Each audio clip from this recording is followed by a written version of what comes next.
This week I've been driving the Toyota Hilux Rogue, priced at $68,990 before on-road costs and extras, which is a big chunk of cash.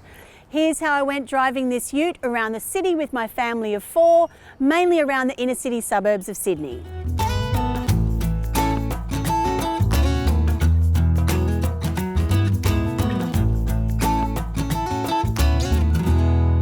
And if you're looking for more details, check out the full review on the Cars Guide site.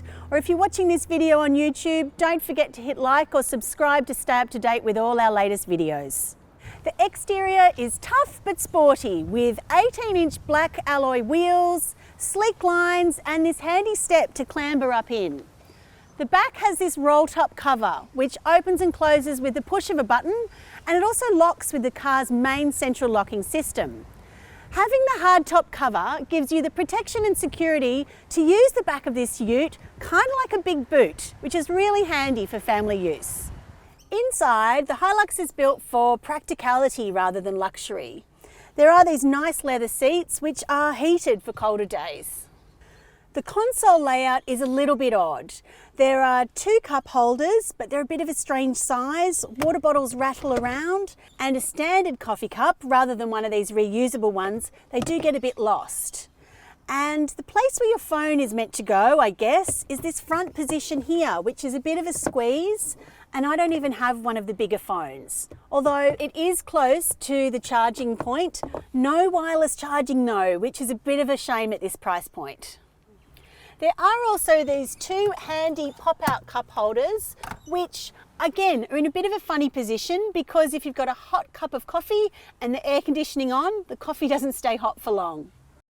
Over here there's a double glove box, and the top section actually doubles as a cooling tray using the vent from the air conditioner. The middle hold-all is a reasonable size, and there is a charging point in here using a standard Australian 3-point charger. The front dash does seem to have buttons all over the place, although the 8-inch screen is in a good position.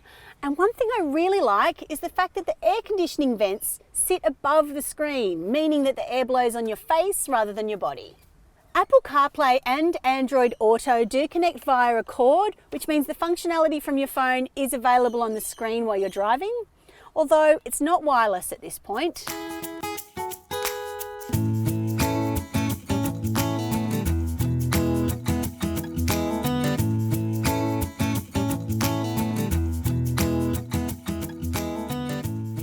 Back seat, there is limited legroom for adults, although there is directional air vents and there are 2 cup holders in the flip down middle console. There are also bottle holders in the door, plus enough extra room for an iPad or other bits and pieces.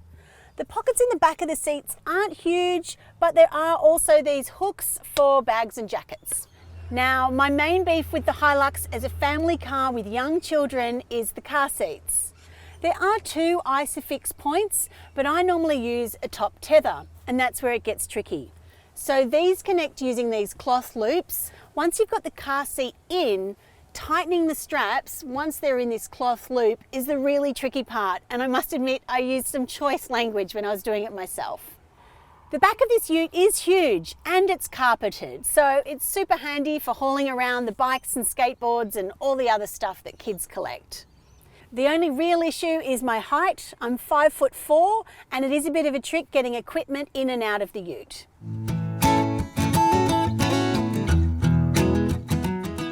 Now, I'll admit, I wasn't that excited about testing this car, but I'll have to confess, it was a bit of fun. Sitting so high up, you do feel like king of the road, and you can't help but have a bit of a get out of my way feeling. The sheer bulk makes you feel safe but pretty tough, and the turbo diesel engine means that when you put your foot down, you get a pretty decent result.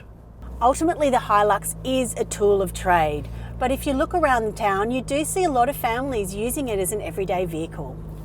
For my 2 kids, they thought being in a ute this size was buckets of fun, and having the covered ute tray does mean it's super handy for hauling around all the stuff kids seem to collect. The official fuel consumption is 8.4 litres per 100 kilometres, but for my driving around the suburbs and for my city commute, it tested at 10 litres per 100 kilometres. A couple of things to note is the suspension without a load in the back is pretty rough. You do feel every bump and roll. The other thing you'll notice is the noise. This is not a quiet car, but at its heart, this is a working diesel ute. On the safety front, the Hilux scores a maximum 5 stars in the ANCAP safety rating. It's got 7 airbags covering the driver, the passenger and back row. Onboard tech includes high-speed active cruise control, auto emergency braking, lane departure alert and road sign assist.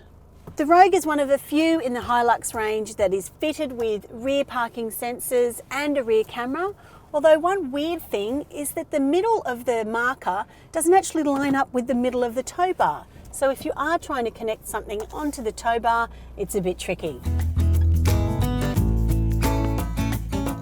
So to wrap up, the Toyota Hilux Rogue is a powerful and tough ute. It wouldn't be my first choice as a family car with young children, unless you're towing big loads or doing some serious off-roading. For that reason, I've scored it 7 out of 10, although my kids did score it 7.5 just for the novelty of being in a big ute.